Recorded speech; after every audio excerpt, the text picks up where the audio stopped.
Hello guys, my name is Nick. Today I would like to show you how to copy effects from one layer to another one. So here is, you can see my first layer, and there are, you can see a lot of different filters.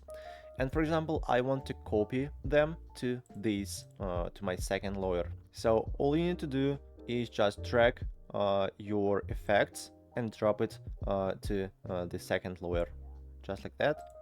And now you will see these effects right here. You can turn off them or turn on it. But be careful, because your effects will be deleted from the first layer.